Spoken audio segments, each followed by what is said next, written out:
Bonjour, dans cette vidéo, je vais décrire un exercice de programmation objet en C#, WPF. Donc le but c'est d'automatiser la gestion d'un magasin qui répare le matériel de jardinage. Donc cette entreprise elle s'occupe de faire l'entretien et réparation de taille-haie, de tracteurs tondeuses, de tondeuses pour l'instant. Et à l'avenir, il faudrait implémenter aussi d'autres appareils comme une débroussailleuse ou un robot tondeuse, ainsi de suite. Alors comment ça se passe? Donc en fait on a un menu ici, un menu programme qui permet de sauver les données. La sauvegarde se fait pour l'instant dans un fichier JSON. On a ici un menu qui permet d'encoder une nouvelle machine qui arrive dans l'atelier. Et on a un menu qui permet d'encoder les clients. Donc voilà comment ça se passe. En admettant qu'un client se présente avec une nouvelle machine, eh bien, soit ce client existe déjà, il est déjà client, soit il ne l'est pas encore. On va imaginer que c'est un nouveau client. Et donc on va encoder son nom, par exemple Monsieur Durand. Durand Pierre, par exemple. Voilà. Son email durandp@gmail.com. Son téléphone. Voici. Et on va le sauver et nous dit que le client il a bien été ajouté dans la liste. Je pourrais éventuellement encore ajouter d'autres clients ici, hein. Donc par exemple je préfère en mettre un deuxième directement, par exemple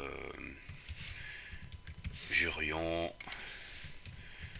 Grégoire, voilà pour faire vite, at hotmail.com, voilà, 0 69 89 78 56, voilà je le sauve aussi et voilà plusieurs hein, clients qui ont été sauvegardés. Ensuite, donc il y a un client qui se présente et on va sélectionner ici choix du type de machine puisque pour l'instant on peut réparer les taille-haie, les tondeuses, les tracteurs tondeuses. Et donc on va sélectionner ici via ce qu'on appelle une combo box, on va dire que c'est un tracteur tondeuse. Voilà, on sélectionne ici tracteur tondeuse et on va créer une nouvelle machine à réparer ou à entretenir. Donc on clique sur créer. Et là on arrive sur une page d'encodage d'une nouvelle machine où on a un numéro qui est créé automatiquement. En fait, il prend le dernier numéro qui existe et il fait +1 pour avoir le nouveau numéro de la nouvelle machine. Alors le constructeur, on va dire que c'est Husqvarna. Husqvarna. Référence HUY. Voilà, par exemple. La date du dépôt, il prend le jour d'aujourd'hui, le 17 mars 2022. Normalement, il faut 15 jours avant le retrait, donc ici il indique une date normale de retrait, mais c'est à titre indicatif. Ensuite, il faut cliquer sur ce que le client désire. Donc, par exemple, il désire que l'entretien soit fait et qu'une réparation soit faite. Donc, je clique sur les deux ici. Le client, dans la liste des clients, on voit ici qu'on a Durand-Pierre hein, qui vient d'être encodé, qui a apporté le tracteur tondeuse. Et pour finir avec les choses à cocher, donc on a un affûtage qui ne concerne pas en fait les tracteurs tondeuses. L'affûtage de la lame, on considère ici que ça fait partie de l'entretien, donc ce n'est pas quelque chose qui est à indiquer en supplément. L'affûtage il concerne uniquement les tailles haies, donc c'est une spécificité des tailles haies. Lorsqu'on encode une machine, il faut dire si on veut affûter les lames ou pas du taille haies. Le remplacement de la batterie ici, c'est aussi quelque chose qui est tout à fait spécifique à un tracteur tondeuse. Donc il faut bien comprendre qu'il y a des choses qui sont communes à toutes les machines et des choses qui sont spécifiques à d'autres. Donc par exemple, la seule spécificité du tracteur tondeuse, c'est le fait qu'on puisse remplacer la batterie ou pas, déjà à la commande, hein, directement ici. Donc le client, il doit donner une brève description. Hein. Donc par exemple ici, étant donné qu'il y a une réparation, c'est qu'il a détecté un souci. On va par exemple dire qu'il fume noir et il avance très lentement. Voilà. Alors on peut remarquer que en fait la nouvelle machine elle a tout de suite été sauvegardée en fait, hein. Elle est déjà dans la liste ici. Et lorsque je clique ici, je vois que j'ai un rafraîchissement en même temps qui se fait. On voit déjà, il fume noir, il avance très lentement, on le voit déjà ici dans la liste. Donc ici, ça c'est l'encodage d'une nouvelle machine. Je ne sais pas faire plus à ce niveau-ci, donc c'est terminé pour l'encodage. Donc la machine arrive ici dans la liste. À un moment donné, le technicien va prendre en charge la machine et va commencer la réparation. Et donc il va venir cliquer ici pour dire que, pour arriver sur une nouvelle feuille, qui lui permet de dire que la réparation est en cours. Donc comme ça, on a un statut des différentes machines, on sait qu'elle est en cours. On voit différentes informations auxquelles on n'a plus vraiment accès, hein, puisque ça a été défini à l'encodage. On ne peut plus, par exemple, changer le client, hein. Ce serait dangereux de dire que cette machine maintenant appartient à quelqu'un d'autre. Donc on peut toujours aller chercher les infos du client. C'est la même fenêtre que tout à l'heure. Par exemple, si on veut lui téléphoner pour lui dire qu'il y a en fait quelque chose de grave qui est, hein, sur son tracteur tondeuse ou ainsi de suite. Mais on ne peut pas changer de client. On ne peut pas non plus changer la description qu'il a donnée au départ.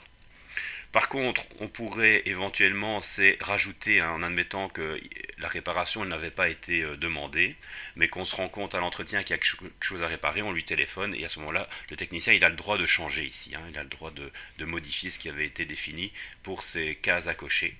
Même aussi la batterie, hein, s'il pourrait téléphoner au client et dire que finalement la batterie, il faut absolument la remplacer, donc il pourrait cocher ici le technicien, même si ça n'avait pas été fait au début.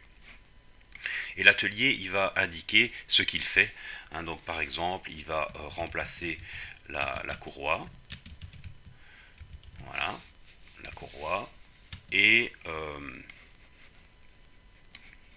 nettoyer le plateau, voilà. Je clique ailleurs, ici je vois que c'est automatiquement rafraîchi dans le data grid qui est ici. Je peux aussi mettre un temps. Pour l'instant, j'ai passé, en tant que technicien, j'ai passé 60 minutes sur ce tracteur tondeuse. Donc voilà, j'en suis là ici. On va dire que la réparation, elle peut se poursuivre plus tard, hein, en admettant par exemple qu'il y ait une pièce qui doit être commandée. Je vois ici que la machine est en statut réparation en cours. Et à un moment donné, je vais pouvoir revenir ici, dire que voilà, maintenant elle est finie et donc elle est en attente de retrait. Donc dans le prolongement de ce programme, on pourrait dire que à partir du moment où le technicien indique qu'il est en attente de retrait, on envoie un SMS ou on envoie un mail au client pour qu'il puisse être averti que sa machine est disponible et qu'il peut venir la chercher. Donc voici pour cette machine. Bien sûr, on peut sauver les données. Donc ici, il me dit que toutes les données, aussi bien client que machine, sont sauvegardées. Donc ça veut dire que si je quitte le programme et que je reviens dessus, eh bien le tracteur tondeuse Husqvarna est bien sûr toujours là avec toutes les informations qui sont présentes. Aussi, hein, le Durand-Pierre, il est toujours là ici avec toutes ces infos. Et donc tout ça a été sauvegardé. Alors, donc, au niveau d'une nouvelle machine, j'ai pris ici l'exemple d'un tracteur tondeuse. Si je prends l'exemple d'un taille E, ici d'un taille E, et que je crée une nouvelle machine, eh bien, vous voyez que le remplacement batterie n'est pas actif ici, puisque lui, il concerne uniquement les tracteurs tondeuses. Par contre, entretien, réparation, c'est quelque chose qui est commun à toutes les machines. L'affûtage aussi, c'est un supplément, on va dire, c'est une particularité d'un taille E. Donc ici, je ne vais pas continuer, hein, donc je vais pas continuer l'enregistrement. Ici, pour vous montrer un tracteur tondeuse ici, si j'enregistre un nouveau tracteur tondeuse à entretenir, vous voyez qu'ici l'affûtage n'est pas disponible parce que l'affûtage de la lame fait partie de l'entretien, c'est ce que le client a décidé, hein. Le remplacement de la batterie n'est pas non plus utile puisque ça concerne uniquement les tracteurs tondeuses. Donc vous voyez, le numéro 17 a été créé, donc toujours le dernier numéro plus 1 qui existe dans, on va dire, la base de données, même si c'est un fichier JSON. Donc voilà les différentes fonctionnalités à implémenter.